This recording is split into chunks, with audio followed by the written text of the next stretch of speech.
जब एक स्टूडेंट 12वीं पास करता है तो उसके और उसके माता पिता के मन में एक विचार आता है कि अगली शिक्षा कहाँ से, क्या वो जहाँ जिस संस्थान से हम शिक्षा ले रहे हैं क्या वो मेरे करियर के लिए सूटेबल यानी कि सही साबित होगा।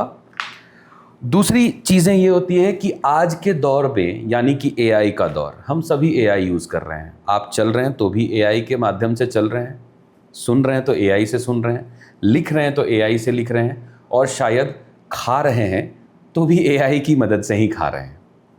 तो आज जो बच्चे हैं क्या वो ये जान पाएंगे कि आज उनके जो शिक्षा है वो उस शिक्षा में एआई का क्या योगदान है, या उस शिक्षा में एआई को कैसे यूज़ करें, यानी कि एआई की दुनिया में अपने आप को कैसे सुदृढ़ बनाना।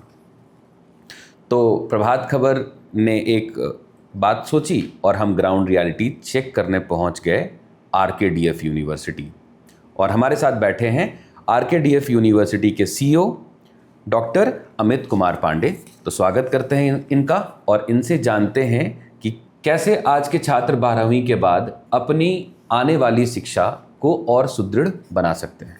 नमस्कार अमित जी। नमस्कार सर। बहुत बहुत स्वागत है आपका हमारे इस पॉडकास्ट में। बहुत बहुत धन्यवाद। बहुत कॉमन सवाल से इस पॉडकास्ट की शुरुआत करते हैं। इतना प्रेशर क्यों है आज की शिक्षा व्यवस्था को लेकर? आगे क्या होगा, प्लेसमेंट होगा कि नहीं होगा, क्या कर रहे हैं आज के शिक्षाविद? बच्चों में प्रेशर आना क्योंकि वो टारगेटेड हैं, पैशनेट नहीं हैं अपने, क्योंकि कहीं ना कहीं हमारे परिवेश में हमारा जो घर है, परिवार है, उनके बीच में कंपटीशन का दौर।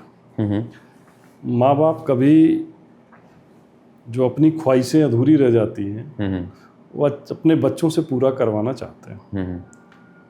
स्वतंत्रता नहीं है बच्चों में कि अपने विचार को, अपनी समझ को अपनी स्वतंत्रता के हिसाब से जिएं और जो उनकी ख्वाहिशें हैं उसको वो पूरी करें। इस पे आप बॉलीवुड की मूवी भी देखेंगे, तारे ज़मीन पर बनी, कि बच्चे का इंटरेस्ट कहीं और है, भेजा कहीं और जा रहा है, क्योंकि उनका लास्ट एम और ऑब्जेक्ट जॉब है, उनको नौकरी मिले, जो उनकी भौतिक सुख सुविधाएं हैं उनके माँ बाप की वो पूरी कर सकें, या जो उनकी बाकी की ज़रूरतें हैं उसको पूरी कर सकें। इसलिए मुझे लगता है कि वो टारगेटेड एजुकेशन सिस्टम की तरफ बढ़ रहे हैं कि हम ये पढ़ें और पढ़ने के बाद हमको तुरंत रोज़गार में कहीं लग जाएं, कहीं हमें जॉब लग जाए। इसके पीछे अगर मैं कंपटीशन की बात कहूँ तो गलत नहीं। तो आप जब ये बात कह रहे थे तो मुझे एक शायद कहीं का रिसर्च मैंने पढ़ा था कि आज के दौर में मतलब जहाँ पे लोग डिग्री लेकर निकलते हैं कॉर्पोरेट जगत में, वो अनएम्प्लॉयड डिग्री है, मतलब रोजगार के योग्य नहीं है। इन चीज़ों, ये भारतीय शिक्षा की एक कड़वी सच्चाई भी रही है मुझे जहाँ तक लगता है। लोग जॉब तो किसी तरह इंटर्नशिप करके लेकर अंदर चले जाते हैं लेकिन सस्टेन नहीं कर पाते। क्या करना होगा लोगों को इससे आगे बढ़ने के लिए, जॉब सस्टेन करने के लिए? देखिए, जॉब जब बच्चा पैशनेट होगा अपने पढ़ाई को लेके, जैसे मैं आपके ही एग्जांपल लूँ, आप शुरू से पैशनेट रहे कि हमें पत्रकारिता में जाना। मेरी अपनी खुद की इच्छा थी, मुझे एडमिनिस्ट्रेशन में जाना है, वहाँ मैं अच्छा कर सकता हूँ। जब हमने अपनी लाइन, मैं डॉक्टरेट किया माइक्रोबायोलॉजी से, लेकिन मेरी जो रुचि थी वो उतनी नहीं थी रिसर्च में जितना मेरा मैनेजमेंट में मन लगता था। फिर मैंने लॉ किया और वो करने के बाद मैंने अपनी फील्ड को चेंज किया, अपने इंटरेस्ट के हिसाब से मैंने अपने जॉब को सेलेक्ट किया। तो उसमें मुझे काफ़ी बड़ी उपलब्धि भी मिली है और सफलता भी मिली। मैं अच्छा कर पा रहा हूँ क्योंकि मैं अपने मन का काम कर रहा हूँ। ये बच्चों को सोचना पड़ेगा। आज समस्या ये है कि बच्चों को जो एक मार्केट में रोज़गार के लिए रिव्यू बनता है उसी को बच्चे पकड़ते हैं बिना सही गाइडेंस के, और उसके पीछे दौड़ पड़ते हैं कि वो क्या उस सिस्टम के लिए फिट हैं कि नहीं है। तो पहले बच्चों को ये देखना होगा कि हम इस एजुकेशन सिस्टम में जो हम एजुकेशन ले रहे हैं, जिसके थ्रू हमको जॉब लेना है या अपने कैरियर को बढ़ाना है, क्या हम उसके लिए फिट हैं कि नहीं। आपने एग्जाम्पल दिया कि बहुत सारे ऐसे डिग्री धारक हैं जो डिग्री तो कर लिए हैं लेकिन रोजगार नहीं है। उसके पीछे कारण है। अब कारण ये है कि आप जिस टेक्नोलॉजी की बात करते हैं, अगर आप उसको सही तरीके से नहीं पढ़ेंगे, सिर्फ पास होने के लिए पढ़ रहे हैं, तो आपके और भी बहुत सारे कॉम्पिटिटर हैं जो उसको एंजॉय करते हुए, पढ़ते हुए, सीखते हुए वो आ रहे हैं, स्किल अपना इन्हेंस करते हुए आ रहे हैं। बिल्कुल। तो उनको आप कैसे कॉम्पिटिट कर पाएंगे। प्रायोरिटी तो उन्हीं की होगी, कंपनी काम चाहती है और वो भी स्किल्ड लोगों को चाहती है। नहीं, मतलब ये आपने बहुत अच्छी बात कही, और बात कहीं ना कहीं जहाँ मैं लाना चाह रहा था वहीं पे आ गई कि डिग्री तो ले लिया, किसी तरह पढ़ भी लिया। शर्मा जी का बेटा इंजीनियरिंग कर रहा है तो वर्मा जी के बेटे को भी इंजीनियरिंग करना है जी। इसमें सबसे बड़ा रोल किसका होना चाहिए? एक यूनिवर्सिटी का रोल होना चाहिए, क्योंकि आप एक यूनिवर्सिटी के चीफ एग्जीक्यूटिव ऑफिसर हैं आप। तो एक यूनिवर्सिटी का क्या रोल होना चाहिए एक बच्चे को ये डिसाइड करने में हेल्प करने के लिए? मैं फिर से दोहरा देता हूँ कि एक बच्चा कब डिसाइड करेगा यूनिवर्सिटी के हेल्प से कि उसे सही जगह, उसके लिए सही क्या है? देखिए, बच्चा अपने यहाँ के जो अभी तक एजुकेशन सिस्टम था जी, 10वीं के बाद बच्चे की जो लाइन है वो डिसाइड हो जाती है कि उसको साइंस बैकग्राउंड में जाना है, आर्ट्स बैकग्राउंड में जाना है या कॉमर्स बैकग्राउंड में। फिर उसको 12th के बाद, 12वीं के बाद एक समय मिलता है कि फिर से वो रिसफल कर सकता है, फिर से सेलेक्ट कर सकता है अपनी फील्ड को कि वो किस साइड जाता है। लेकिन कुछ तो लिमिटेशंस पहले से तय की गई थी कि भाई अगर वो साइंस बैकग्राउंड में है, मैथमेटिक्स साइंस लेकर अगर वो पढ़ रहा है तो वो कॉमर्स में भी जा सकता है, आर्ट्स में भी जा सकता है। हाँ। लेकिन जस्ट अगर इसके अपोजिट हम बात करें कि अगर उसने 12th में सिर्फ आर्ट्स अगर सेलेक्ट किया है तो क्या वो साइंस में जा सकता है? तो पहले के जो एजुकेशन सिस्टम था उसमें नहीं कर सकता था। एग्जैक्टली। तो वो बंध गया वहाँ पर। हाँ। तो इसलिए पहली वो जगह थी जहाँ पे वो सेलेक्ट कर सकता था अपने सब्जेक्ट्स को। दूसरी जगह ये है कि 12th के बाद अब ग्रेजुएशन के सब्जेक्ट में करे, उसकी यहाँ लिमिटेशंस तय हो गई। लेकिन फिर भी अगर उसने बाई इंटरेस्ट आर्ट्स लिया है, उसको बताने की जिम्मेदारी हम लोगों की है कि आर्ट्स में भी बहुत सारे ऐसे स्कोप हैं कि आप इसको अगर पढ़ेंगे, सोचेंगे, समझेंगे तो जानेंगे। बहुत सारे ऐसे गार्जियंस हैं हमारे। आपने कहा कि हमारी जिम्मेदारी, हम लोग बहुत सारे करियर काउंसलिंग का फेयर भी ऑर्गेनाइज करते हैं। जैसे जो रिनाउंड अखबार हैं, मीडिया संस्थान हैं, उनके थ्रू भी उनको माध्यम बना के, क्योंकि बहुत सारे ऐसे अननोन बच्चे आएंगे जिनको सच में इस बात का इंटरेस्ट रहता है कि हमको क्या करना है, क्या पढ़ना है। तो मीडिया से अच्छा कोई और संस्थान हो नहीं सकता उनको बुलाने के लिए। तो हमारे यहाँ की जो टीम है, हम लोग तो काउंसलिंग के लिए हमारे यहाँ से टीम जाती ही है। हमारे यहाँ के प्रोफेसर्स जाते हैं, बैठते हैं, बताते हैं। लेकिन फिर भी बच्चे का मन क्या होता है कि इतना मैच्योर्ड लेवल नहीं होता उस समय बच्चों का। उनको ये लगता है कि मेरा ये दोस्त इंजीनियरिंग कर रहा है तो मैं आर्ट्स में क्यों जाऊं, या मैं मैनेजमेंट में क्यों जाऊं, मुझे भी इसके साथ में जाना है।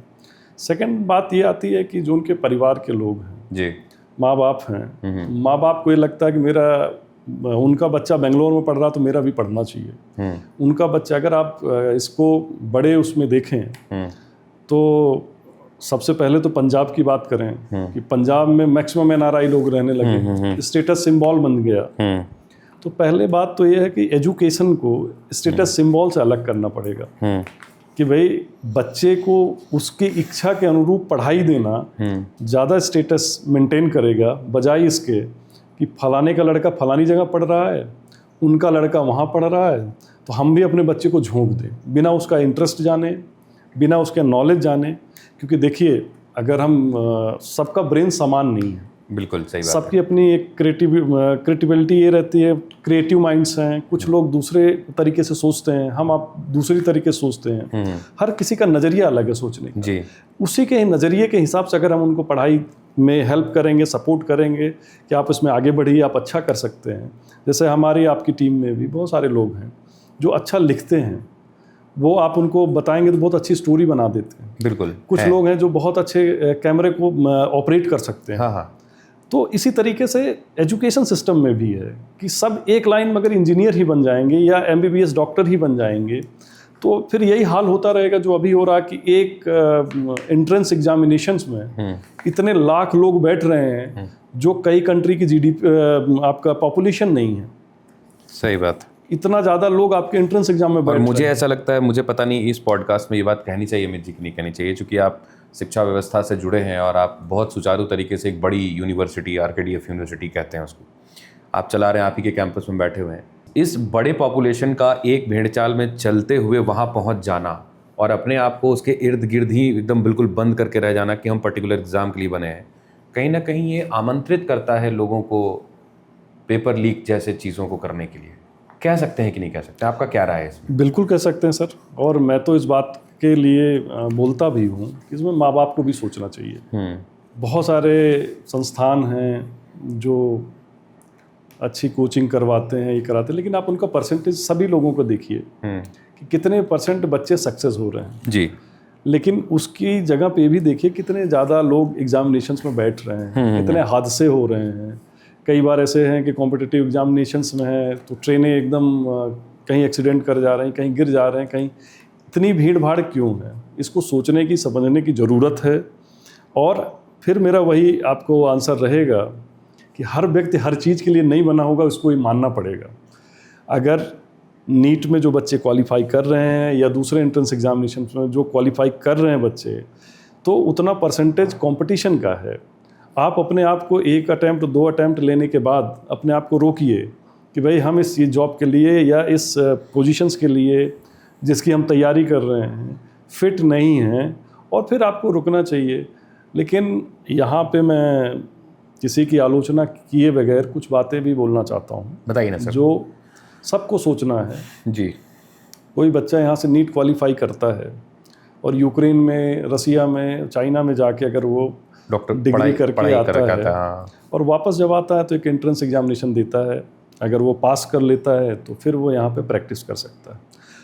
हमारे यहाँ का जो इंफ्रास्ट्रक्चर की रिक्वायरमेंट मेडिकल कॉलेजेस के लिए बोली जाती है, कही जा रही है, वो यूक्रेन में अभी कभी आप विजिट करें, देखें कि तो छोटे छोटे कैंपस में मेडिकल की पढ़ाई हो रही है। लेकिन जब वो बच्चा यहाँ आता है और एक एग्ज़ामिनेशन पास करता है, फिर वो अपना प्रैक्टिस कर सकता है। गवर्नमेंट के नॉर्म्स हैं। क्या हम इंडिया में ऐसे छोटे छोटे कैंपसेस नहीं डेवलप कर सकते हैं? इस पे भी हम सबको सोचना चाहिए, विचार करना चाहिए। अब यूक्रेन की जब लड़ाई हुई, कितने मेडिकल के छात्र वहाँ से लाए गए इंडिया के अंदर, बहुत सारी बातें उठी, बहुत सारी बातें की गई। अब नेपाल में, तो नेपाल विजिट किया हुआ हूँ, मैं देखा हुआ हूँ कि छोटी छोटी बिल्डिंग्स में मेडिकल कॉलेजेस चल रहे हैं, तो वहाँ भी डॉक्टर ही ट्रीटमेंट कर रहे हैं। नेपाली लोगों के पास डॉक्टर ही ट्रीटमेंट कर रहे हैं। उनकी जो पॉपुलेशन है उनकी, साथ में हमारे जो इंडियंस पढ़ के आ रहे हैं वो भी एक एग्जामिनेशन पास करने के बाद उसी इंफ्रास्ट्रक्चर में पढ़ाई किया है और यहाँ आने के बाद उनको भी प्रैक्टिस की परमिशन है। तो क्यों नहीं हमारा जो इतना बड़ा इंफ्रास्ट्रक्चर की रिक्वायरमेंट है मेडिकल में, कभी इस पे भी हम लोगों को सोचना चाहिए कि इसको हम कैसे कम करके, और जितने भी बच्चे अगर सीट्स बढ़ेंगी तो मुझे लगता है कंपटीशन कम होगा, हमारी जो पॉपुलेशन है उनको सही ट्रीटमेंट भी मिल पाएगी, और थोड़ा सा लिबरल हो के बच्चों के बारे में भी सोचना चाहिए। और दूसरे भी कंपटीशन की बात करें हम लोग, इंजीनियरिंग की अगर हम लोग बात करें, देश भर में बहुत सारे इंजीनियरिंग कॉलेज खुले, बंद हुए। क्यों? क्योंकि इतने ज़्यादा बच्चों का इंटरेस्ट बढ़ा, अचानक से बच्चों का इंटरेस्ट ख़त्म हो गया तो बहुत सारे कॉलेजेस बंद पड़ गए। अगर मैं तो एक एग्जांपल आपको देता हूँ, भोपाल के अंदर बहुत बड़े पैमाने में बहुत कॉलेजेस, मतलब 100 से ज़्यादा कॉलेजेस, इंजीनियरिंग कॉलेजेस थे। आज की डेट में मैक्सिमम कॉलेज बंद हो गए हैं, कुछ यूनिवर्सिटी में कन्वर्ट हो गए हैं, कुछ मेडिकल में कन्वर्ट हो गए हैं। तो ये भी एक गैप है, उस बच्चों को समझना चाहिए कि वो वाले जो इंजीनियरिंग के पार्ट में बच्चे थे कि भाई उस समय इंजीनियरिंग उनको करना था, तो इतने लोग लगातार किए कि कॉलेज पे कॉलेज खुलते चले गए और लास्ट में बच्चों का इंटरेस्ट ख़त्म हुआ तो फिर वो कॉलेजेस बंद हो गए। तो बच्चों का जो इंटरेस्ट है ये सिर्फ देख के, क्योंकि ये ज़िंदगी का सवाल है, सिर्फ 2 साल 3 साल 4 साल की लिए नहीं है, पढ़ाई नहीं है, आपका लाइन पूरा तय होता है, पूरी ज़िंदगी आपको उसी में इंटरेस्ट रख के काम करना पड़ेगा। ये जब तक नहीं आएगा तब तक बहुत सारे स्किल्ड बच्चे अपने सब्जेक्ट में जो प्रैक्टिकल अच्छे से परफॉर्म कर पाएँ, अच्छे से काम कर पाएँ, तब तक संभव नहीं होगा। तो इसमें माँ बाप को भी थोड़ा सा सोचने की ज़रूरत है और हमारी गवर्नमेंट को भी थोड़ा सोचने की ज़रूरत है कि कैसे एजुकेशन सिस्टम में मिनिमम रिक्वायरमेंट के साथ अगर इंस्टीट्यूट बनाए जाएं तो मुझे ऐसा लगता है कि बहुत सारे बच्चों को हम लोग ठीक से अच्छी पढ़ाई दे सकते हैं। एक आप जब ये बात कर रहे थे तो मेरे दिमाग में एक चीज़ कर रहा था, आपने दो बातें कही कि आप जब मतलब दिमाग में ये बातें चल रही थी कि आपने दो बातें कही। एक बात ये कही आपने कि जब इंजीनियरिंग का इंटरेस्ट बढ़ा तो कॉलेजेस बढ़े। अभी तो मेडिकल का भी इंटरेस्ट पीक पे है, तो बहुत सारे कॉलेजेस खुलेंगे, तो आप जिम्मेदार हैं तो आप उस क्वालिटी को मेंटेन कर सकते हैं। ये कैसे? अगर छोटे कैंपसेस खुलेंगे तो क्वालिटी के मेंटेनेंस की जिम्मेदारी किसकी होगी? कौन मेंटेन करेगा इसको? देखिए, इसका काउंसिल बने हुए हैं और काउंसिल हर साल इंस्पेक्शन करती है कि आप पास मिनिमम रिक्वायरमेंट की चीज़ें हैं कि नहीं हैं, आपको अप्रूवल्स दिए जा सकते हैं कि नहीं दिए जा सकते हैं। गवर्नमेंट ने इस दिशा में काफ़ी काम किया है। जब पहले MCI था, उसके बाद अब नेशनल मेडिकल काउंसिल बना जी, तो बहुत सारे ऐसे कॉलेजेस खुले हैं जिसमें सीट आप पढ़ रहे होंगे, जानकारी में भी आता होगा कि बहुत सारी सीट्स के नंबर्स बढ़े हैं मेडिकल में भी। देखिए, मैं ये नहीं कह रहा हूँ, मेरा आप बात को समझिए कि मैं जो कहना चाह रहा हूँ, एक बच्चा आपके यहाँ से नीट क्वालिफाई करता है, नेपाल में जाता है, हाँ, नेपाल में उसने अपनी पढ़ाई किया उसी छोटे कैंपस में, हाँ, वापस आता है, एक एग्जामिनेशन देता है, एग्जामिनेशन पास हो जाता है, एग्जामिनेशन में उसके बाद क्या करता है? वो प्रैक्टिस करना शुरू कर देता है, बिल्कुल अच्छा रिनाउंड डॉक्टर भी बन जाता है। हाँ, यहीं पे दूसरा लड़का देखिए कि यहाँ पे उसने नीट क्वालिफाई किया, हाईएस्ट रैंक लाया है, तो उसको एक मेडिकल कॉलेज मिलता है। उसके बाद वो अपना 5 साल की पढ़ाई करता है हैवी फीस दे के। उसके बाद आप फिर वो अपना एग्जिट एग्जामिनेशन देगा और उसके बाद उसको फिर ये लाइसेंस मिलेगा कि आप यहाँ पे प्रैक्टिस कर सकते हैं। तो फिर आप समझिए कि बच्चा दोनों सिमिलर चीज़ें कर रहे हैं। एक छोटे कैंपस कम फीस में किया, एक बड़े तैयारी इतने कंपटीशन के बाद सीट लिया और उसके बाद उसने एग्ज़ाम को क्वालिफाई करके और फिर वो प्रैक्टिस कर रहा है। दोनों का एम एक है कि भाई डॉक्टर बनना, मरीज की सेवा करना, यही दोनों का एम है। तो फिर ये कैसे हम सुनिश्चित कर सकते हैं? या तो फिर हम सबको लिए ये ब्लॉकेज लगा दें कि आप फॉरेन में जाके पढ़ाई नहीं कर सकते, आप इंडिया के अंदर ही पढ़ाई करिए, क्योंकि आप इंडिया से बाहर के रूल रेगुलेशंस हम तय नहीं कर सकते हैं, वहाँ की गवर्नमेंट तय करती है। लेकिन इंडिया के अंदर हमारे जो रूल रेगुलेशंस हैं इतने हैवी हैं, उसको भी मुझे लगता है रिव्यू करने की ज़रूरत है। और इस बात को भी गार्जियंस के थ्रू ही उठना चाहिए कि भाई उसको रिव्यू किया जाए, नंबर ऑफ सीट्स बढ़ाई जाए, क्योंकि बच्चों का इंटरेस्ट बढ़ रहा है, उनको डॉक्टर्स, और देखिए हमारी ज़रूरत भी है डॉक्टर्स। आज आप ग्रामीण एरिया में देखिए तो बहुत कम डॉक्टर्स हैं, शहरी क्षेत्र में ज़्यादा डॉक्टर्स हैं। तो वो जो हमारी आबादी है उनको भी कम से कम अगर नंबर ऑफ डॉक्टर्स ज़्यादा होंगे तो ज़्यादा अच्छा ट्रीटमेंट मिल पाएगा, ज़्यादा अच्छे से उनकी देख रेख हो पाएगी, वो भी अपने जीवन को सहूलियत के हिसाब से जी पाएंगे। तो सरकार को उधर भी सोचने की ज़रूरत है, प्लस बच्चों को भी ये सोचने की ज़रूरत है। मैं ये पूरा भरोसा करता हूँ कि आपने जो बातें कही हैं वो सरकार तक पहुँचे जी, और सरकार इसको ज़रूर रिव्यू में लाए, कुछ ना तो एक थॉट तो देकर देखे कि अगर विदेशों में ऐसा हो रहा है जी तो अपने देश में क्यों नहीं। मैं जब यूनिवर्सिटी में घुस रहा था तो मुझे एक बड़ा बड़ा लिखा हुआ दिखा, moving towards a better tomorrow. ठीक है, तो moving towards a better tomorrow सुनने में तो टैगलाइन बहुत ही इम्पैक्टफुल लगता है सर, लेकिन प्रैक्टिकल टर्म्स में इसको डिफाइन कैसे करेंगे? ये मतलब RKDF का कोर वैल्यू जो है, जो आपकी यूनिवर्सिटी का जो कोर वैल्यू है, बच्चों के मानसिक और शैक्षणिक स्थिति को सुधारने में कैसे मदद कर रहा है? देखिए, बच्चे तो कच्चे घड़े के जैसे हैं जी। हमारे पास आते हैं, बहुत सारी क्वेरीज है, बहुत सारे क्वेश्चंस होते हैं। बच्चा एडमिशन लेने आता, सबसे पहला उसका यही क्वेश्चन रहता है कि सर प्लेसमेंट का क्या है, अच्छा, और आगे क्या होगा। तो जो हमारे यहाँ के स्टूडेंट्स हैं, जब आपका चंद्रयान 2 था उसमें हमारे यहाँ बहुत पहले RKDF को पढ़ा हुआ एक स्टूडेंट जो आज की डेट में बहुत बड़ा साइंटिस्ट है। अच्छा। और वहाँ पे चंद्रयान 2 के समय में और 3 के समय में पूरा सहयोग दिया उन्होंने इसरो में। अच्छा।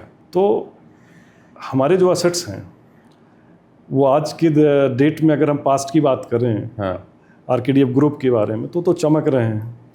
अब हम बात करते हैं आरकेडीएफ यूनिवर्सिटी रांची के बारे में। कोरोना का समय था, मेरे यहाँ पे 1 साल का डिप्लोमा करने के लिए होटल मैनेजमेंट डिपार्टमेंट में एक लड़की आई, उसका नाम है गीतांजलि नारायण। अच्छा। 2 बच्चों का सिलेक्शन हुआ, 2 लड़कियों का, मैरियट सूरत में। अच्छा। एक के गार्जियन ने मना कर दिया कि कोरोना है, हम अपने बच्चे को नहीं भेज सकते। उस बच्ची का जिद था, क्योंकि उसके पास फाइनेंशियल क्रंचेस थे, परिवार थोड़ा सा बहुत वीक उसमें था। उस लड़की ने जिद करके और मैरियट सूरत में चली गई। आप बिलीव नहीं करेंगे, जब फीफा वर्ल्ड कप हुआ तो उस लड़की ने 7 स्टार होटल्स को बिल्कुल मैनेज किया अपने दम पे। आज वो दुबई में प्लेस्ड है। मेरे यहाँ कभी आप बिलीव करेंगे कि क्या फीस यहाँ पे 1 साल में पे की होगी? बहुत मिनिमम सर्टिफिकेट डिप्लोमा कोर्स था, लेकिन आज उसका पैकेज अगर आप जानेंगे तो उसका सारे ट्रैवलिंग अलाउंसेस, रेसिडेंशियल, एवरीथिंग सब कुछ कंपनी वो कर रही है और 32 लाख के पैकेज पे है। वाह। आप ही के इसी शहर में एक अखबार में छपा 1 साल पहले कि झारखंड के 3 प्लेसमेंट बहुत टॉप के हुए। उसमें नंबर 1 पे ISM पुंदाग, अच्छा, नंबर 2 में BIT मिश्रा, नंबर 3 में आरकेडीएफ यूनिवर्सिटी रांची था। अच्छा। एक लड़का आकाश सतपति, वो न्यूयॉर्क के एक होटल में प्लेस किए गए, उसका प्लेसमेंट हुआ और आज अपने कैरियर में बहुत अच्छे मुकाम पे है। ऐसे बहुत सारे स्टूडेंट्स हैं सर कि जिनका मैं अगर नाम लेने लगूं तो बहुत सारे स्टूडेंट्स हैं जो इंडिया के अंदर अच्छी जगह पे काम कर रहे हैं, इंडिया के बाहर भी अच्छी जगह पे काम कर रहे हैं। देखिए अल्टीमेटली कोई किसी न किसी माध्यम से इस देश को बढ़ाना ही चाहता है। मेरे बच्चे भी वही कर रहे हैं। अगर वो न्यूयॉर्क में बैठे हुए हैं, लेकिन अगर वहाँ से वो पैसा भेजते हैं इंडिया के अंदर, तो ग्रोथ हम आप सबका भी हो रहा है। तो हमारा कंट्रीब्यूशन वैसे भी देखा जा सकता है। दूसरी बात है कि हमारे यहाँ पे प्रैक्टिकल बेस्ड एजुकेशन सिस्टम है। हम सिर्फ थ्योरी के ऊपर फोकस्ड नहीं है कि हमारे इतने नंबर ऑफ लेक्चर्स हैं उसको डिलीवर कर दिए, बच्चे के दिमाग में गया कि नहीं गया, ये हमारे यहाँ पे सिस्टम नहीं है। हम बहुत फ्रेंडली स्टूडेंट के साथ में हैं, टीचर्स के साथ में हैं। हमारे यहाँ पे जब आप देखेंगे तो कभी टीचर्स और स्टूडेंट साथ में बैठ के भी लंच करते हैं। वाह। कई बार ऐसा भी होता है सर कि हम साथ में बैडमिंटन खेलते हैं। अच्छा। मैं खुद भी अपने यहाँ, हमारे जो हॉस्टल के बच्चे हैं, शाम के समय में ग्राउंड पे आके वो बैडमिंटन खेलते हैं, वॉलीबॉल खेलते हैं या क्रिकेट खेलते हैं। तो कई बार मैं भी उनके साथ में बरबसी खेलता हूँ, सिर्फ ये जानने के लिए कि उनके दिमाग में क्या थॉट्स चल रही है जिसको हमें पंख देने की ज़रूरत है। ऐसे कई और चीज़ें हुई हैं जो हम आपसे आगे बातचीत करते रहेंगे और बताते रहेंगे जी, कि हमारे स्टूडेंट्स के दिमाग में क्या थॉट आया और उनको मैंने कैसे मोटिवेट किया और उन्होंने उसके बाद उसका क्या रिजल्ट दिया। इसके बारे में हम आपसे आगे बात करते रहेंगे। मतलब ये चीज़, मतलब मैं अभी आप बात कर रहे थे और मेरे दिमाग में साथ में चीज़ें चल रही थी कि ये सारी चीज़ें करने का पर्पस, जिसको हम बोलते हैं आरकेडीएफ का कोर मिशन, उसके बारे में मुझे सिर्फ 2-3 लाइन में बता दीजिए।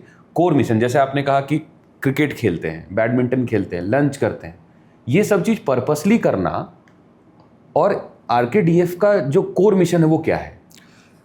देखिए सिर्फ मेरा मतलब इस ऑर्गेनाइजेशन का, आरकेडीएफ यूनिवर्सिटी रांची का, ये नहीं है कि बच्चा आज यहाँ से पास हो, डिग्री ले और चला जाए। हम लॉन्ग लाइफ कनेक्ट रहना चाहते हैं। अच्छा। मैंने अपने एलमनाई के आपके एग्जांपल इसलिए दिया क्योंकि वो आज भी हमसे कनेक्टेड हैं और वो आके इस परंपरा का निर्वहन करते हैं कि वो उनके जूनियर्स हैं, उनको अच्छे से क्या लाइन होना चाहिए, कैसे काउंसलिंग होना चाहिए, इसके बारे में वो अपने विचार को रखते हैं। कई बार ऑनलाइन वो ऐसे बहुत सारे एलमनाई हैं जो आउट ऑफ इंडिया हैं, इंडिया के अंदर भी हैं, वो लोग कहते हैं कि आप हमको एक मेल करते हैं कि आप हमको एक लेक्चर के लिए दीजिए, मैं ऑनलाइन ले लेता हूँ, अगर आप अलाउ करेंगे मैं आ भी सकता हूँ। लोग यहाँ आते भी हैं, यहाँ भोपाल में भी जाते हैं। तो देखिए रिश्ता एक सिर्फ डिग्री तक का हमारा बच्चों के साथ ना रहे, इसीलिए हम उनसे मिलते हैं, जुलते हैं। दूसरा ये है कि कभी भी मेरा मानना है कि भरे दिल से ना कभी कुछ चीज़ अच्छी नहीं होती। अगर बच्चे के दिमाग में ये होगा कि मेरे घर में ये प्रॉब्लम चल रही है, मेरे मम्मी पापा के साथ ये प्रॉब्लम है, मेरे साथ ये इश्यूज़ हो रहे हैं, अगर हम उनको जानेंगे नहीं, हम उनको समझेंगे नहीं, तो वो कभी हम उनसे एक्सपेक्ट करेंगे बहुत अच्छी रिसर्च करके हमको दे देंगे, बहुत अच्छी डिस्कवरी करके दे देंगे, बहुत अच्छा मॉडल बना देंगे, तो वो पॉसिबल नहीं होगा। इसलिए उनसे कनेक्ट रहना, इमोशनली कनेक्ट होना, उनके बारे में जानना।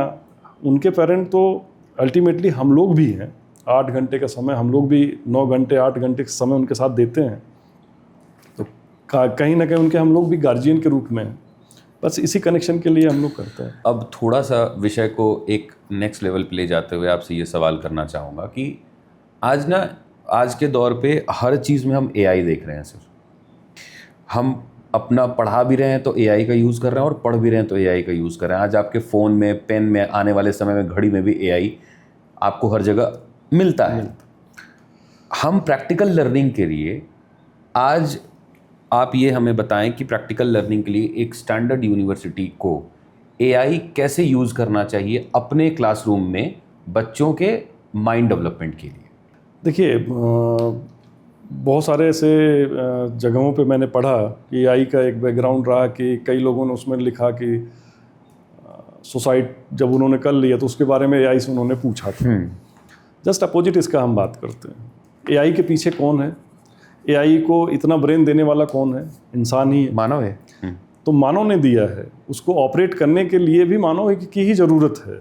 AI से डरने की बजाय AI को समझने की ज़रूरत है।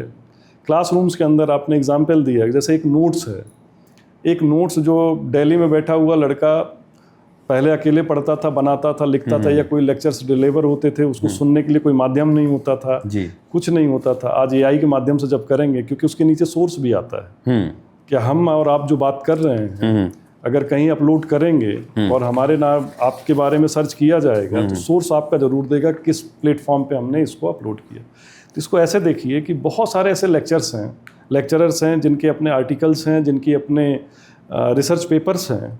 यहाँ पे बैठा हुआ बच्चा उसको पहले नहीं पढ़ सकता था, क्योंकि बहुत सारे आपके रिसर्च जर्नल्स हो गई, बुक्स हो गई, हम लोगों तक यहाँ तक पहुँचने में बहुत समय लग जाता था।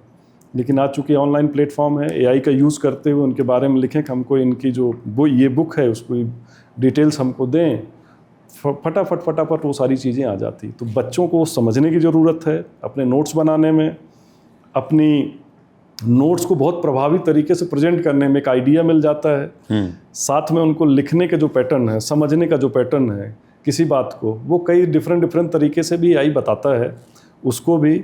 जहाँ तक क्लासरूम्स के अंदर की बात है, तो देखिए आजकल सब स्मार्ट डिजिटल क्लासरूम्स हैं, इंटरनेट की कनेक्टिविटी है, वहाँ पे भी हम लोग AI का यूज़ करते हुए जो बात हम आपसे कर रहे हैं वो टीचर भी करता है कि भाई हमको अगर एग्जाम्पल में कोई किसी अच्छे साइंटिस्ट का रेफरेंस लेना है तो हम लोग उसको सर्च करके वहाँ पे कर देते हैं और सामने डिस्प्ले हो जाता है। साउंड सिस्टम लगा हुआ है, वहाँ पे PPT फॉर्म में भी वो बता देते हैं कि भाई ये सारी चीज़ें हैं। तो मेरा बस ये कहना है कि सब कुछ निर्मित है मनुष्य के द्वारा। कोई भी बच्चा घबराने की बजाय उसका सदुपयोग करे, उसको समझे और इसका यूटिलाइजेशन करे।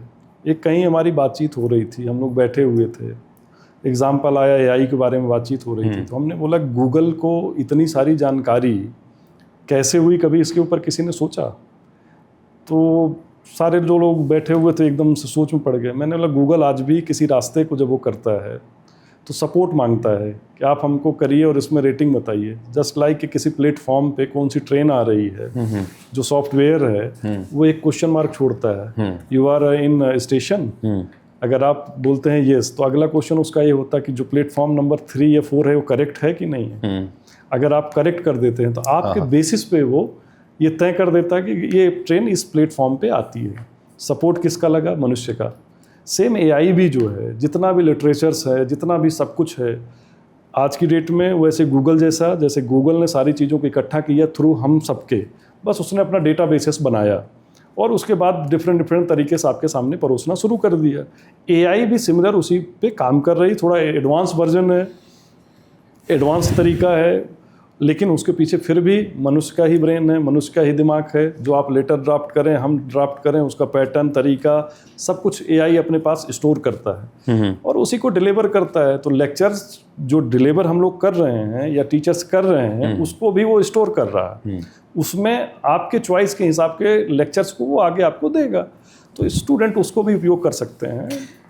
जी, आप बात कर रहे थे प्लेसमेंट की, कि जब आप कहीं पे किसी अखबार ने शायद छापा था कि नंबर 1 पे ISM था, सेकंड नंबर पे कोई और शायद BIT मेसरा था, थर्ड पे RKTF यूनिवर्सिटी। सर, झारखंड में बहुत सारी यूनिवर्सिटीज़ हैं, मतलब मुझे डेटा नहीं पता है, बट नंबर हर स्टेट में मुझे लग रहा है प्राइवेट, और हर डिस्ट्रिक्ट में मुझे लग रहा है एक प्राइवेट यूनिवर्सिटी तो ज़रूर होगी। RKDF यूनिवर्सिटी अपने प्लेसमेंट को इस लेवल पे पहुंचाने के लिए कुछ तो स्ट्रैटेजी फॉलो कर रही होगी, करियर काउंसलिंग, स्टूडेंट के साथ काम करना। इसके बारे में मुझे थोड़ा बताइए कि एक यूनिवर्सिटी को क्या ऐसा काम करना चाहिए कि वो इन तीनों के लिस्ट में अपने आप को पाए।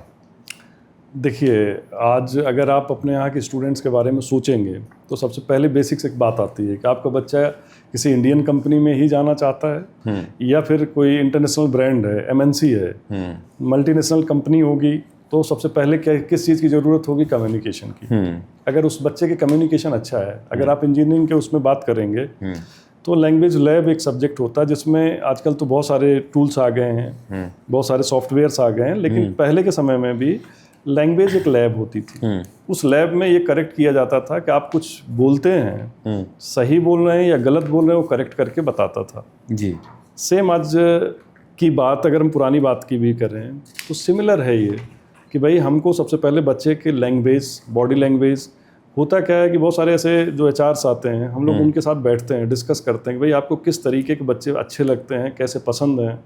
उसके बाद हमारी एक टीम है, वो टीम उन बच्चों के फर्स्ट ईयर से लेकर फाइनल ईयर तक, ऐसा नहीं है कि हमको किसी बच्चे को प्लेस कराना है तो 6 महीने पहले हमने शुरू किया और उनके अंदर बहुत ग्रूम अप हो गया, चले गए। डे 1 से हमारा एक सब्जेक्ट है, ये बच्चे की सबसे पहले पर्सनैलिटी डेवलपमेंट, जिसमें कम्युनिकेशन है, उठना बैठना बोलना चालना, सही उस एनवायरनमेंट को ऑप्ट करना। इसके बाद सेकंड आता है, हम लोग इंटर्नशिप देते हैं बच्चों को, जो बहुत सारी कंपनीज के साथ हमारा टाई अप है। कुछ जगह हम लोग पेड इंटर्नशिप भी कराते हैं, जिसका पेमेंट हम लोग करते हैं कि बच्चा जाएगा, सीखेगा, लर्न करके आएगा। उसके बाद जब वहाँ से आता है तो उसको कल्चर समझ में आता है कि जो कॉरपोरेट्स हैं या कंपनीज़ हैं उनका कल्चर कैसे है, कैसे हम काम करेंगे, क्या होगा, वो आके हमसे शेयर करता है। जब शेयर करता है तो यहाँ के जो टीचर्स हैं उस सब्जेक्ट में, जैसे अभी एग्जांपल दें कि अगर अभी AI से पहले एक कोर्स था SAP, तो उस लैंग्वेज को सीखने के लिए SAP पे एंटायर कंप्यूटर साइंस की जितने लोग रहते थे सब पुणे, आपके बेंगलोर, मुंबई, हैदराबाद, तो ऐसी जगहों पे मूव कर रहे थे। लेकिन जस्ट 3 साल बाद एक रिप्लेसमेंट आ गया, एक नई चीज़ आ गई, AI। आजकल और कई ऐसे सॉफ्टवेयर्स आ गए हैं जिसके ऊपर आप फटाफट वेबसाइट बना सकते हैं और कई चीज़ें कर सकते हैं। तो सिंपल सा है कि हम लोग उनके साथ में कनेक्शन में इसलिए हैं कि अगला क्या आपकी तैयारी है, आप कौन से सॉफ्टवेयर लाना चाह रहे हैं, तो हम अपने बच्चों को उनकी तरफ रेडी करते हैं। अल्टीमेटली यहाँ के जो लोग हैं, किसी भी इंडस्ट्री में आदमी अपने बच्चों से या जो यहाँ से प्लेसमेंट होने वाले, मतलब प्लेस्ड होने वाले स्टूडेंट्स हैं, उनसे क्या एक्सपेक्ट करता है? आपका बिहेवियर अच्छा होना चाहिए, आपका आप टॉकिंग अच्छा होना चाहिए, आप प्रेजेंटेबल होना चाहिए, आप अपनी बात को जो कह रहे हैं उसको जस्टिफाई कर पाएँ, साथ में आप स्किल्ड हों। स्किल्ड ऐसे हों कि भाई आप अगर कोई सॉफ्टवेयर आपको डेवलप करना तो आपको आना चाहिए वो सॉफ्टवेयर। तो ये एक दिन की प्रोसेस नहीं होती सर, डे 1 से ये चीज़ें कंपलसरी करते हैं हम लोग, और उनके साथ में लगातार मेरी एक टीम काम करती है, तब जाके फाइनल ईयर तक पहुंचने में उनकी मदद होती है। आप बिलीव नहीं करेंगे, इसी साल की मैं आपको बात बताता हूँ। मेरे यहाँ पे स्टूडेंट्स बैठे, एक ऑफ़र लेटर लेके बैठे हो, मुझे बुलाया गया कि आप आइए सर थोड़ा फोटोग्राफी हो जाए। मैं गया वहाँ पे, मैंने वहाँ पे एक स्टेटमेंट दिया, मैंने बोला एक ऑफ़र लेटर जो लेके और यहाँ से चला जाएगा, जॉब ज्वाइन करेगा, तो मुझे ऐसा लगता है कि वो किसी काम का नहीं। आपके पास चॉइस होना चाहिए कि आपके पास 7 से 8 कंपनी मिनिमम उनके पास का ऑफर है, आप किसको सेलेक्ट करते हो? क्या बात है सर, ये बड़ी बात जब तक ये थॉट नहीं आएगा बच्चे के दिमाग, और आप बिलीव नहीं करेंगे, मेरे पास उसी भी टीम में से 15 स्टूडेंट सेलेक्ट हुए थे, उसमें 5 बच्चे ऐसे थे जिन्होंने मेरी बात सुनने के बाद लगातार दूसरी कंपनीज में बैठना और इंटरव्यू देना शुरू किया। एक स्टूडेंट एक मेरे पास आया एक दिन, कहता सर मेरे पास जो आप बोले थे 7 ऑफर लेटर्स हो गए, अब आप बताइए कि मैं इसमें से क्या चूज़ करूँ। तो मैंने बोला ये भी आप तय करिए कि आपका लोकेशन क्या है, आपका मन कैसा है, आप किस जगह जाना चाहते हैं, जहाँ आपका इंटरेस्ट किस में है, बहुत ज़्यादा इंटरेस्ट किस में है। तो वो समझ में आया बच्चे के। तो बात यही है, देखिए बच्चा तो कच्चे घड़े जैसा है, उनको जो आप सेब देंगे, चीज़ें देंगे वो होगा। लेकिन हाँ ये है कि मैं कह सकता हूँ कि 90% स्टूडेंट्स जो आते हैं उनका इंटरेस्ट है कि हमको पढ़ाई के बाद मुझे जॉब मिले। इस बात से मैं मना नहीं कर सकता हूँ कि हमारे पास जो स्टूडेंट्स आने वाले हैं। मैं आपको रोकते हुए ये बिल्कुल अभी यहाँ रोक के, और ये सही समय होगा कि आपका संदेश स्टूडेंट्स को क्या होगा कि भाई जब भी आप यूनिवर्सिटीज़ में आएँ या किसी भी यूनिवर्सिटी में आप ज्वाइन करें, रिसर्च कर रहे हैं, आप क्या बोलना चाहेंगे उनको कि जाने के बाद पहले जॉब मत देखो, पढ़ाई करो, स्किल्ड बनो, जॉब तुम्हारे पीछे आएगी, बिल्कुल रणछोड़दास छांछड़ की तरह? या आप उनको ये गूढ़ सलाह देंगे कि एक यूनिवर्सिटी को चुनते समय भाई साहब ये रहा तुम्हारा चेकलिस्ट, इन सारी चीज़ों को देख लेना, तुम RKDF आओ, ISM जाओ, BIT जाओ, तुम MIT जाओ, मतलब नहीं है मुझे, लेकिन इन सारी चीज़ों को देख लेना, क्या सलाह रहेगा? बिल्कुल सर, देखिए ये तो देखना ही चाहिए। और किसी भी चीज़ का, हर चीज़ का अगर हम कुछ परचेज करने भी जाते हैं, छोटा सा आइटम, उसका बैकग्राउंड सब चेक करते हैं, उसी कंपनी टेस्टेड ट्रायल्ड कंपनी पे विश्वास करते हैं, तो उनको भी ये चेक करना चाहिए। और साथ में मेरा बस ये कहना है कि देखिए जिसके शहर में हम बैठे हैं धोनी के, अगर धोनी को हम लोग मार मार के IAS की प्रिपरेशन करवा रहे होते तो क्या इतना बड़ा प्लेयर मिलता हमको? जाहिर सी बात है सर, नहीं मिलता।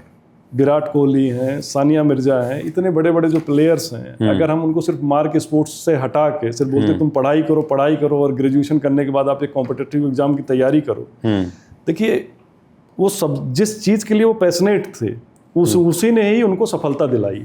बच्चों के समझना पड़ेगा कि हम उनकी जो रुचि है, उनकी रुचि के अनुसार ही अपने पढ़ाई को सिलेक्ट करना पड़ेगा जो उनको सफलता की सीढ़ी देगा जी। और मैं फिर कहता हूँ अगर इस तरीके से लोग करेंगे तो एक ऑफर लेटर नहीं, मैं आपसे कह रहा हूँ कम से कम उनको पास आउट होते होते कम से कम 40 से 45 ऑफर लेटर उनके हाथ में होगा और उनके पास वो चीज़ें होंगी। हम किसको सेलेक्ट करते हैं वो चीज़ें, लोग लाइन लगा के खड़े होंगे कि हमको आप आइए हमारी कंपनी को ज्वाइन करिए, बजाय इसके हम उनके दरवाजे बार बार जाएँ कि हमको आप ज्वाइन कराइए। आज ये जो काम होता है, जो लोग कर रहे हैं, तो उनके पास ऐसे कंपनीज हैं, वैसे बच्चे भी हैं। अब बहुत सारे रिनाउंड इंस्टीट्यूट्स हैं इंडिया के भी, इंडिया के बाहर के भी, और हार्ड वर्क के लिए वैसे इंडियंस जाने जाते हैं। तो मुझे ऐसा लगता है कि अपने इंटरेस्टफुल तरीके से अगर वो इस चीज़ों को देखेंगे, और साथ में हर यूनिवर्सिटी का अपना बैकग्राउंड देखिए। आज हम चूँकि आपने हमारे पास बहुत फेयर तरीके से अपनी बात को रखने के लिए आपने कहा है, तो हम आपसे बोलते हैं अलॉट ऑफ यूनिवर्सिटी ये लिखती है 100% प्लेसमेंट। मेरा एक एडवर्टाइजमेंट आप उठाइए और देखिए कि मैं कभी बोला हूँ कि 100% प्लेसमेंट है, नहीं। मेरे यहाँ जिस दिन स्टूडेंट आता है सर, सबसे पहले उसको एक फॉर्म मिलता है कि आप अपना ये चॉइस कर लीजिए कि आपको जॉब में जाना है या नहीं जाना है। अगर उसको जॉब में नहीं जाना है तो हम उसके ऊपर क्यों अपना उतना समय लगाएं, जो जिनको जॉब में जाना है वो वाला समय जी। वो जिस चीज़ के लिए इंटरेस्टेड होते हैं, मान लीजिए कॉम्पिटिटिव एग्जामिनेशन के लिए उनका माइंड सेट है कि हमको कॉम्पिटिटिव एग्जामिनेशन को क्रैक करना है, हम लोग उस साइड डालते हैं उनको कि आप ऐसे टीचर से मिलिए जिन्होंने, चूँकि हमारे यहाँ IITs की भी फैकल्टीज़ हैं, मेरे वाइस चांसलर IITian हैं, तो हम लोग उनको सजेस्ट करते हैं कि आप अपने इंटरेस्टफुल तरीके से इधर माइग्रेट करिए, इनके पास जाइए। उस बात को समझते भी बच्चे और फिर सक्सेस भी पाते हैं। एक एग्जांपल देता हूँ, एक बार हमारे यहाँ पे मैकेनिकल का प्रैक्टिकल चल रहा था, तो कुछ स्टूडेंट्स थे, 2-3 बच्चे थे जिन्होंने बड़ी शिद्दत से एकदम वेल्डिंग सीख रहे थे, वेल्डिंग करना, तो और बाकी 4-6 बच्चे और खड़े थे उनके आसपास में, वो हंस रहे थे, ये है वो है। मैं भी वहीं से गुजरा, मैंने बोला कि 3 से 4 दिन में आप इसको अगर सीख लोगे तो मैं आपको एक असाइनमेंट दूंगा और उसमें आप अर्न कर सकते हो कुछ। तो बोले पक्का सर। मैंने लो पक्का। स्टूडेंट लाइफ में हम सबको, आप भी स्टूडेंट रहे हैं, हम सबको पैसे की तंगी रहती है, पॉकेट मनी कहीं से मिल जाए और चले। तो मैंने उनको बोला, हमारे यहाँ की टीम को हमने बुलाया, मैंने बोला इन बच्चों को लोहा वगैरह सब खरीद के दे दो और इनको बोलो कि गार्डन में बैठने के लिए कुछ बेंचेज बना डालें। अच्छा। और जो लेबर कॉस्ट हम लोग दूसरों को पे करते हैं, हमारे स्टूडेंट को स्टाइफंड में दे दीजिए। मेरे यहाँ से अपने जो स्टूडियस स्टूडेंट हैं, जब 8 सेमेस्टर में आए, वो प्रोजेक्ट के साथ साथ मेरे यहाँ इंटर्नशिप पे हैं। हाँ। 8 से 9 बच्चे हैं जिनको मैं अपने यहाँ रखा हुआ हूँ। पेड इंटर्नशिप करवाया मैंने उनको। हाँ। उनकी सैलरी जाती है, उनको आप बोलेंगे तो हम मिलवा सकते हैं। उनके अंदर मैंने वो हुनर डेवलप किया कि भाई आपको कहीं ना कहीं जाके इंडस्ट्री में काम ही करना है। बेटर है कि आप अपना ओन भी कुछ अच्छा कर सकते हो तो करो। मेरे यहाँ पे जब उन बच्चों ने किया, अभी आपको मैं जब घुमाऊंगा कैंपस उस समय मैं आपको दिखाऊंगा, कम से कम 15 to 20 बेंचेज जिसकी कॉस्ट मार्केट में बहुत हाई रहती है, वो उन्होंने बनाया। अच्छा बनाया। पहली बेंच में थोड़ी फिनिशिंग कम थी, उनको बताया मैंने कि इसको फिनिश करोगे तो और अच्छा लगेगा। पेंट वगैरह सब कुछ अरेंज करके उनको दिलवाया। उन लोगों ने किया। मैंने लगभग उनको 56,000 रुपीज़ जो है उन बच्चों को मैंने दिया एज ए स्टाइफंड। वो भी ग्लैड हुए और उनका इंटरेस्ट क्या बढ़ा कि वो हर समय यूनिवर्सिटी के लिए आने लगे। अभी बहुत सारे ऐसे आइटम्स हैं जो हमारे स्टूडेंट अपने वर्कशॉप में खुद रेडी करते हैं और हमको देते हैं। क्या बात है, ये बड़ी चीज़ है। इसी को शायद प्रधानमंत्री नरेंद्र मोदी जी ने कहा था कि स्किल इंडिया को, मतलब इंडिया को स्किल बनने की ज़रूरत है। आपने बड़ी सारी मेरे आधे सवाल जो मैंने लिखे थे वो सब आपने कवर कर दिए। अब लास्ट में कुछ कड़वे सवाल की तरफ जाते हैं। आपको क्या लगता है भारत में आज से 5-10 साल के बाद शिक्षा अपने किस चरम पे होगी, कौन सी स्थिति पे होगी? मुझे ऐसा लगता है कि शिक्षा का जो स्तर है वो बहुत सुधार रहेगा अगले 5 से 6 साल बाद। ठीक है। अब मुझे एक चीज़ बताइए कि लोग जब 12वीं पास करते हैं और जो समृद्ध फैमिली से हैं, आप समझ रहे होंगे, एक फैमिली होती है, एक बच्चे होते हैं जिनके पास 12th में ही सब प्ले स्टेशन वगैरह, आईफोन वगैरह सब हो जाता है। दे यूज टू थिंक कि अगर अच्छा पढ़ना है तो दिल्ली, कोटा, हैदराबाद, बेंगलोर, चेन्नई ही जाना होगा और वहीं से ज़िंदगी पार लगेगी। ऐसे बच्चों के लिए आपका क्या संदेश है? और ये पॉडकास्ट वैसे ही बच्चे शायद सुन सकते हैं जो आपकी यूनिवर्सिटी से हैं, जिनकी इकोनॉमिकल कंडीशन ठीक नहीं है। आपका उनके लिए क्या संदेश है? मेरा तो ये मानना है कि पहले एक गुरुकुल परंपरा थी। एक पेड़ के नीचे एक ऋषि पढ़ाते थे और सब समझ में आ जाता था। हाँ। उसके लिए बहुत बड़ी बड़ी बिल्डिंग की रिक्वायरमेंट नहीं है, जाहिर सी बात। बहुत एयर कंडीशंस रूम की रिक्वायरमेंट नहीं है। हाँ। आप अगर बाहर से आए होंगे तो हमारे यहाँ पे एक डिस्प्ले में हमने लगाया है पुराने समय में। हाँ। कि एक स्टूडेंट है, लाइब्रेरी के पास मैंने लगाया है। एक स्टूडेंट है जिसको जब नींद आती है पढ़ते पढ़ते तो उसने अपनी चोटी को रस्सी से बांध दिया है। हाँ हाँ हाँ। कि जैसे हेड डाउन होता है तुरंत अलार्म बज जाता है कि आप जग जाइए। देखिए, आईफोन के बिना, दूसरे फ़ोन्स के बिना, छोटे लैपटॉप में भी, लैपटॉप नहीं था तो कंप्यूटर में भी पढ़ाई को पूरी की जा सकती है। उसके लिए बहुत कोटा में आप जब बात करते हैं या कहीं और बात करते हैं, उसका रेशियो भी कभी निकाले कोई। आप देखिए उसका रेशियो कितने % स्टूडेंट्स वहाँ एडमिशन लेते हैं, कितना बच्चा वहाँ से सक्सेस कर रहा है। सर, बहुत सारे स्टूडेंट्स को हमने देखा है कि टूटते हुए वापस आते हैं और कहते हैं मेरे लाइफ का 4 साल निकल गया सर, अब मुझे इंजीनियरिंग या किसी में आप एडमिशन्स करके पढ़ा दीजिए। वो जो 4 साल था वो बहुत क्रूशियल था। आपके अंदर अगर टैलेंट है तो आपको कहीं जाने की ज़रूरत नहीं है। यही एमईटी यूनिवर्सिटी, यही आरकेडीएफ यूनिवर्सिटी दूसरे स्टेट से आए हुए हैं। वहाँ का जो बच्चा है और झारखंड का, टीचर्स वही हैं, स्टाफ की जो ट्रेनिंग होती है लगभग सिमिलर प्लेसेस पे ही होती है। चाहे हमारा भोपाल में हो, इनका नोएडा में हो, और भी कई ऐसी यूनिवर्सिटीज़ हैं जो आपके स्टेट के अंदर हैं। आप उन्हीं की तलाश में बाहर क्यों जा रहे हैं? जहाँ तक बात है कि बच्चे को सोचने की, समझने की और जानने की, मुझे ऐसा लगता है बच्चों को आंख बंद करके वो पैसे को डिपॉजिट कर देना चाहिए और आगे चल के जब वो सक्सेस हो जाए उसको किसी चैरिटी में डाल देना चाहिए। किसी बड़े बिजनेसमैन का जो बच्चा है वो लैपटॉप लिया है, ये लिया है, वो लिया है, लेकिन जब आप यहाँ पे प्लेसमेंट की बात करते हैं तो फिर हमको गीतांजलि नारायण की बात क्यों याद आती है, जो 1 साल हमारे साथ रही, वो भी कोरोना में। बिल्कुल। एक ऐसी लड़की का नाम क्यों याद आता है? आकाश सतपथी का नाम मुझे क्यों आता है? हमारे यहाँ भी बहुत बड़े बड़े परिवारों के बच्चे पढ़ते हैं, मुझे उनका नाम क्यों नहीं याद है? इसीलिए उनके पास भी लैपटॉप होगा, आईफोन है और बहुत अच्छे अच्छे गैजेट्स उनके पास होंगे, लेकिन उनका नाम तो मुझे याद नहीं है। तो इसलिए पढ़ने के लिए देखिए सिलेबस की ज़रूरत है। आजकल तो ऑनलाइन भी सिलेबस मिल जाता है।